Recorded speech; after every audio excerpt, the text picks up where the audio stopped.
Pulivendula ZPTC ఉప ఎన్నిక ప్రచారానికి సంబంధించి చాలా వాడివేడిగా కొనసాగుతుందనే చెప్పుకోవాలి. అనేక ఉద్రిక్త పరిస్థితుల మధ్య అక్కడ ప్రచారాలు కొనసాగుతున్నటువంటి పరిస్థితి. అయితే తాజాగా చూసుకుంటే టీడీపీ వర్గానికి చెందినటువంటి వ్యక్తుల మీద వైఎస్ఆర్సీపీ వర్గాలకు చెందినటువంటి వ్యక్తులు దాడి చేసినట్లుగా సమాచారం. అయితే వైఎస్ఆర్సీపీ వర్గం వాళ్ళే ఒకరిలో ఒకరు దాడి చేసుకుని టీడీపీ వర్గం వారి మీద ఆ యొక్క ఆరోపణలు చేస్తున్నటువంటి పరిస్థితి. మొత్తానికి ఇదే అంశానికి సంబంధించి మరిన్ని విషయాలు తెలుసుకోవడానికి మనతో ఉన్నారు senior journalist doctor Kanakadurga Vadlamani గారు.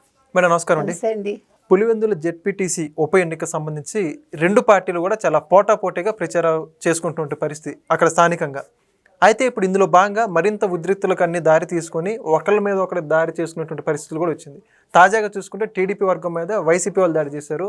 వైసీపీ వాళ్ళు దాడి చేసి మళ్ళీ మా మీదే టీడీపీ వాళ్ళు దాడి చేస్తామని చెప్పి చెప్పుకుంటున్నారు. మొత్తం ఈ అంశానికి సంబంధించి ఉంటారు. సార్వత్రిక ఎన్నికల్లో పులివెందుల్లో చావు తప్పి కన్నులు అట్టపోయింది ఎవరికండి? జగన్మోహన్ రెడ్డి గారికే కదా. ఓకే, యాక్చువల్గా షర్మిల నెగ్గాలి, కానీ ఎవరు నెగ్గారు? అవినాష్ రెడ్డి నెగ్గారు. అంటే బెదిరించడంలో దిట్టలని మీకు తెలుసు కదా వైసీపీ వాళ్ళు, ముఖ్యంగా పులివెందుల్లో ఉండే వైఎస్ కుటుంబం. ఇంకొక విషయం ఏంటంటే, మొన్న నీటి సంఘాల ఎన్నికల్లో ఎవరు నెగ్గారండి? టీడీపీ నెగ్గిందిగా. దాని అర్థం ఏంటి?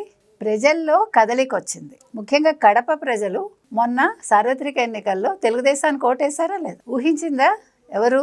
వైసీపీ ఊహించలేదుగా. ఎందుకు ఊహించలేదంటే, నేను చెప్పిందే శాసనం, నేను చెప్పిందే మాట, నా మాట జవదాటరు పులివెందుల వాళ్ళు అని ఎవరనుకున్నారు?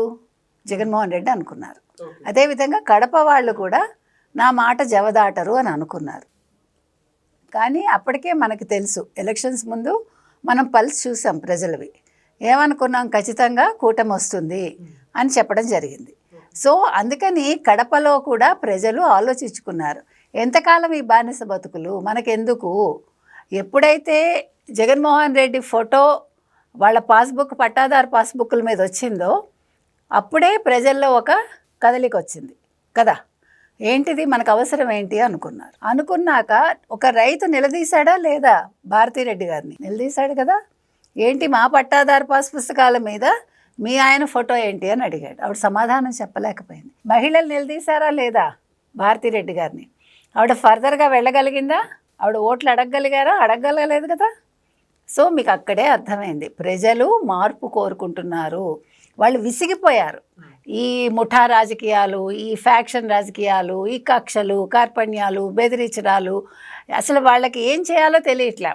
వాళ్ళకి ఇప్పుడు జగన్మోహన్ రెడ్డి వైపు ఉంటేనే వాళ్ళకి ఏమైనా పథకాలు వస్తాయి, జగన్మోహన్ రెడ్డిని పొగిడితేనే పథకాలు వస్తాయి, జగన్మోహన్ రెడ్డికి ఓటేస్తేనే పథకాలు వస్తాయి. కానీ బీటెక్ రవి ఏం చేశారు? ఇవన్నీ కాదు. ఓడిపోయాక కూడా ఆయన పులివెందుల్లో తిరిగాడు. ఆయన అన్ని చోట్ల తిరుగుతున్నారు. ఎక్కడ ఎవరికి ఏది కావాలో అది చేస్తున్నారు, ఇర్రెస్పెక్టివ్ ఆఫ్ పార్టీస్. మీరు వైసీపీ అయితే ఏంటి, తెలుగుదేశం అయితే ఏంటి, కాంగ్రెస్ అయితే ఏంటి, మీకు ఏం కష్టం ఉంది అని అడుగుతున్నాడు ఆయన. అడిగాక ఇవాళ బీటెక్ రవి తన భార్య లతారెడ్డి గారిని నిల్చోబెట్టారు ఇప్పుడు జెడ్పీటీసీ ఎన్నికల్లో. ఈ జెడ్పీటీసీ ఎన్నికలు ఇవాళ వైసీపీకి ఒక గౌరవప్రదంగా వాళ్ళు గెలవాల్సిన పరిస్థితి. ఇది వాళ్ళ గౌరవానికి ఇది ఒక ఏమనాలి, మనం మచ్చుతన కనాలా, లేకపోతే ఇప్పుడు వాళ్ళ గౌరవం నిలబెట్టాల్సింది ఈ పులివెందుల జెడ్పీటీసీ ఎన్నికలు. వాళ్ళు ఇప్పుడు పోటీ చేయకుండా ఉండలేరు, అలాగని పోటీ చేయకపోతే వాళ్ళ మొహం ఎక్కడ పెట్టుకోలేరు. అందుకని తప్పనిసరి పరిస్థితుల్లో వాళ్ళు పోటీ చేస్తున్నారు. కానీ వాళ్ళకి లోపల భయంగా ఉంది, మనం ఓడిపోతామని. అంటే ఇప్పుడు మనం గెలిపోవటంలో మనం చెప్పలేం, కానీ ఓడిపోతామని భయం అయితే ఉంది. జగన్మోహన్ రెడ్డికి ఇప్పుడు రెండు తలనొప్పులు. ఒకటి, పులివెందులు నెగ్గుతావా నెగ్గవా, రెండు, లిక్కర్ స్కామ్లో అరెస్ట్ అవుతానా. ఈ రెండు అంశాల మధ్య సతమతం అవుతున్నాడు. సో ఆ సతమతం అవడంలో ఇవాళ వాళ్ళేం చేస్తున్నారంటే, వాళ్ళని వాళ్ళే హత్య చేసుకుని అగో మమ్మల్ని తెలుగుదేశం వాళ్ళు కొడుతున్నారు. ఇది వరకు ఎప్పుడైనా పులివెందులలో ఏజెంట్స్, పోలింగ్ ఏజెంట్స్ని టీడీపీ వాళ్ళు నిలబెట్టగలిగారా, కూర్చోబెట్టగలిగారా? లేదు కదా. బీటెక్ రవి చేశారు మన సార్వత్రిక ఎన్నికల ముందు. ఇంతకంటే ప్రజాస్వామ్యం ఏముందండి? ఇవాళ తెలుగుదేశం కూటమి వచ్చాక మీకు కడపలో, ముఖ్యంగా పులివెందుల్లో ప్రజాస్వామ్యం పరిఢవిల్లుతోంది. అందుకని ప్రజలు ఖచ్చితంగా ఎవరికి ఓటేస్తారు అనేది వాళ్ళకి వాళ్ళు, వైసీపీ వాళ్ళు ఊహాగానాలు చేసుకుని వాళ్ళు ఈ రకంగా భయభ్రాంతులకి గురి చెయ్యాలి టీడీపీ వాళ్ళని, ఇక్కడ పోటీ నుంచి వాళ్ళు లేకుండా చెయ్యాలి అనేది వాళ్ళ ప్లాన్. కానీ అది జరుగుతుందా? జరగదు. అందుకని వాళ్ళు ఏం చేస్తున్నారు? గందరగోళం సృష్టిస్తున్నారు. ఇంకా ఏం చేస్తారో ఈ 4 రోజుల్లో. ఇంకా 12వ తారీఖు కదండి ఎలక్షను, 14 రిజల్ట్ వస్తుంది. సో 12 వరకు వాళ్ళు ఇంకా ఎన్ని రకాలుగా వాళ్ళు ఆటలాడతారో, నాటకాలు ఆడతారో, అంటే కొత్త కొత్త డ్రామాలకు తెర తీస్తారో మనం చూడాలి.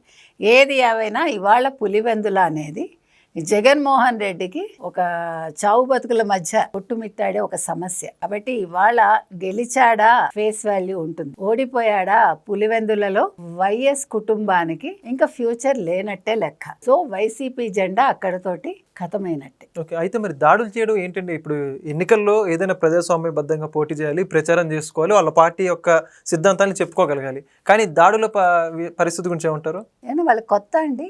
అసలు మీకు ఆయుధాలు పట్టుకుని తిరుగుతాము, మిమ్మల్ని నరికిచ్చేస్తాను, నేను తలుచుకుంటే ఎమ్మెల్యేలకు చెప్తే మిమ్మల్ని నరికేస్తారు, రప్పా రప్పా నరుకుతారు, ఈ మాటలన్నీ విన్నాక ఇంకా దాడుల గురించి మాట్లాడుతున్నారేంటి? దాడి అనేది చాలా చిన్న మాట వాళ్ళకి. అంటే ఇప్పుడు నరికేంత ధైర్యం లేక వాళ్ళు దాడుల వరకు సరిపెడుతున్నారా? అంటే ఈ రకంగా వాళ్ళు బూచిలాగా తెలుగుదేశం కూటమిని చూపించాలనుకుంటున్నారా? ఇప్పుడు షర్మిలకి అక్కడ ఓట్లు ఉంటాయి, ఉండవా? విజయలక్ష్మి గారికి ఓట్లు ఉంటాయి. ఇప్పుడు ఆ ఓట్లన్నీ గంపగుత్తగా ఒకవేళ తెలుగుదేశం కూటమికి పడితే అప్పుడు పరిస్థితి ఏంటి? సో అంటే జగన్మోహన్ రెడ్డికి ఇంకా ఇది పెరగట్లేదు. లేకపోతే ఇలాంటి రాజకీయాలు, నీచ రాజకీయాలు చేయరు ఆయన. ఆయన ఏం చేయాలి? కామ్గా పులివెందులకు వచ్చామా, ప్రజలతో మమేకం అయ్యామా, వెళ్ళిపోయామా, సరే మేము అడుగుతున్నాము మీరు ఓటు వేయండి అని అడగాలవునా? అది లేకుండా ఇవాళ వాళ్ళు ఈ రకంగా చేస్తున్నారంటే ఓడిపోతామనే ఒక భయం మనసులో జగన్మోహన్ రెడ్డికి స్టార్ట్ అయింది, అవినాష్ రెడ్డికి స్టార్ట్ అయింది, మొత్తం వైసీపీకి స్టార్ట్ అయింది. కాబట్టి ఇది ఒక స్ట్రాటజీగా వాళ్ళు వెళ్తున్నామని అనుకుంటున్నారు. ఈ స్ట్రాటజీ వల్ల వాళ్ళు బొక్కబోర్లా పడ్డం ఖాయం. Thank you madam. Thank you. Please subscribe to Leo News for more videos.